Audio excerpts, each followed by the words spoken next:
Tudo bem, pessoal? Sou Eduardo Ciplo e vamos para a última resolução dos exercícios resolvidos sobre aula de juros simples.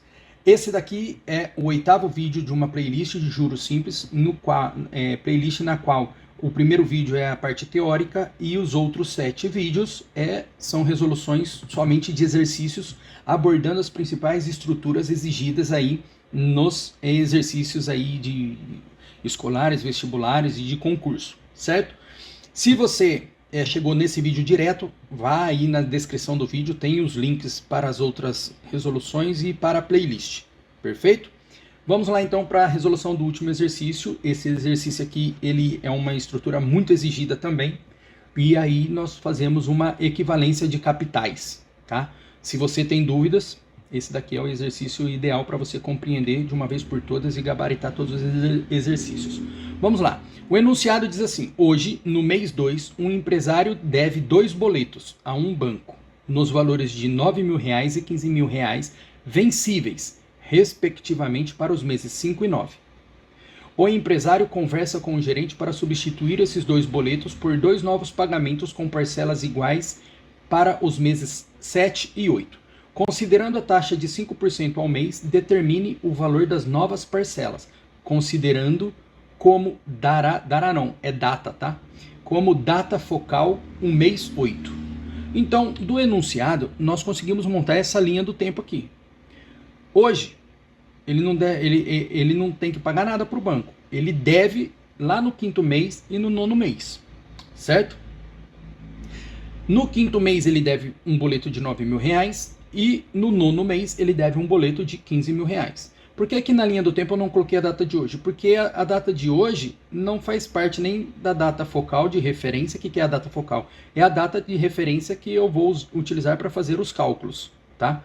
Então, o hoje não importa aí na linha do tempo. O que está importando são os meses aí, os mês 5, mês 9, mês 7 e 8. Eu deixei em laranjado o 5º mês e o 9º porque é o que ele deve. Em azul são os meses da proposta que ele fez ali para pagar, certo? Do enunciado nós extraímos o seguinte: a taxa é 5% ao mês. A fórmula utilizada vai ser a de montante. Também a outra. Quando que eu vou usar essa fórmula de montante? Quando ela é conhecida como fórmula de capitalização, ou seja, eu tenho um valor hoje, eu quero saber quanto que vai estar lá depois de um tempo, qual é o somatório, o montante em cima de uma taxa aplicada. Então você tem um valor hoje e quanto que vai estar valendo lá na frente depois do investimento. Então você tem um valor menor hoje para ter um valor maior depois. Então é a fórmula do montante. Essa fórmula vai ser aplicado todas as vezes que eu for lançar para a data futura. Então, nessa questão, eu tenho um boleto hoje, eu não vou pagá-lo. Eu vou querer protelar ele para lá na frente. Eu não posso pagar agora, eu vou pagar para depois. Então, todas as vezes que você tiver que deslocar um pagamento para o futuro, você vai aplicar esse conceito da fórmula do montante. E o inverso, quando você tiver um valor do futuro e trazê-lo para um passado, da realidade dele, de vencimento, você está antecipando a data. Então, se ele vence lá na frente, você quer antecipar a data dele, pagar antes, ou saber quanto que ele vale antes da data de vencimento, você está antecipando. Então, quando você pegar um valor e você lançar para o futuro, você vai usar a estrutura do montante. Se você tem um valor do futuro e vai trazê-lo para um passado, você vai antecipar a data e você vai usar a estrutura aí do isolamento do capital inicial, certo? A data focal é o 8º mês. Significa o quê? Significa que todos esses valores envolvidos em cada mês, eu vou ter que levá-los para a data focal do 8º mês. Então, o 9.000 eu vou ter que levar lá, quanto que ele vai estar valendo lá no 8º mês. A parcela P do 7º mês, eu vou ter que levar para o 8º mês. Quanto que essa parcela P lá no 8º mês, a parcela P do 7º mês, quanto que vai estar valendo no 8º? E no 9º mês, o 15.000. Eu vou trazer para o 8º mês. Quanto que ele vai estar valendo ali? Do mês 9 para o mês 8, 15.000 vale quanto? Então, é essa a ideia, certo? Com base nisso, a data focal é a referência para onde a gente vai trazer os outros boletos e, inclusive, a própria parcela P do 8º mês, né? Que já está ali no 8º mês. Na data focal, a soma das parcelas antigas tem que ser igual à soma das parcelas novas. O que isso quer dizer? Ele deve, hoje, 9 mil e 15 mil. Lá na data focal, ele vai substituir o que ele deve hoje por 2 ou mais parcelas iguais ali na data focal. Então, a dívida de antes da data focal tem que ser igual o que vai ser pago na data focal das novas parcelas sugeridas, certo? Na referência da data focal. Então, vamos lá para a estrutura. As antigas têm que ser iguais às novas. Então, vamos analisar. As antigas. Eu tenho 9 mil, esse 9 mil, se eu for pagá-lo lá no mês 8, quanto que eu vou ter que pagar? Então, eu estou jogando o 9 mil para um futuro. Eu vou utilizar a fórmula do montante. Então, eu fico com 9 mil, que é o capital, né?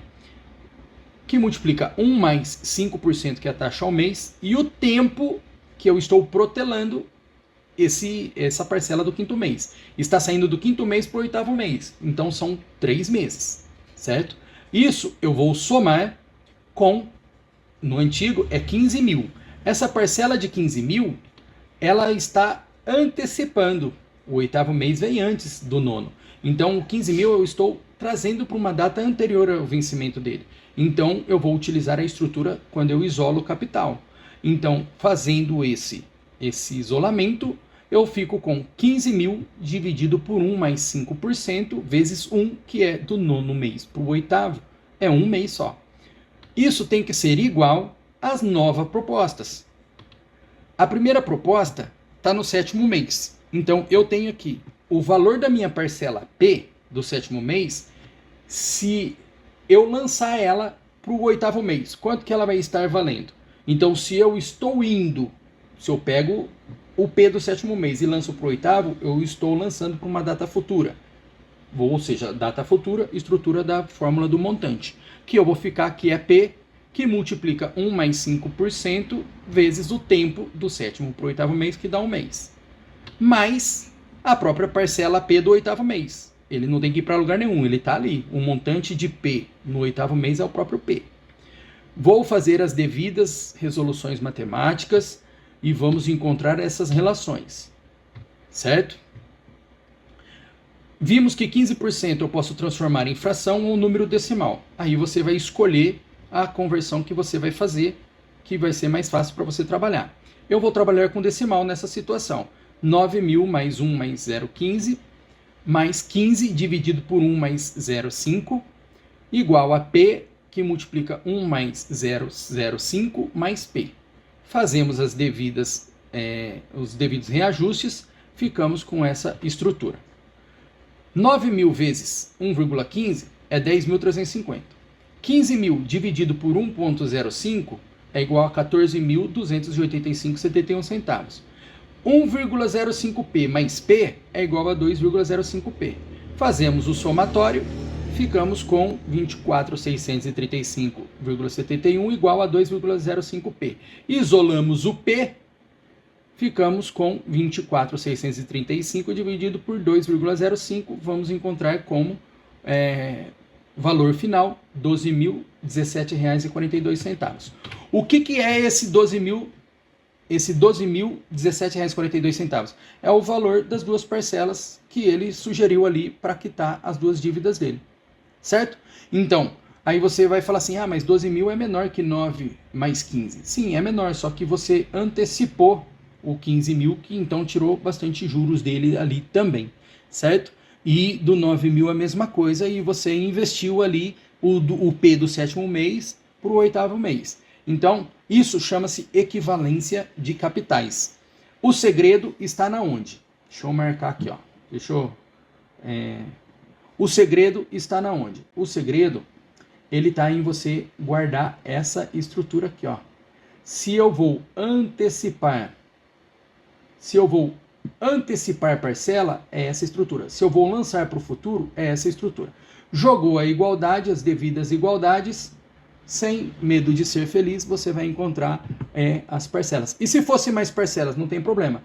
O segredo está em determinar a data focal.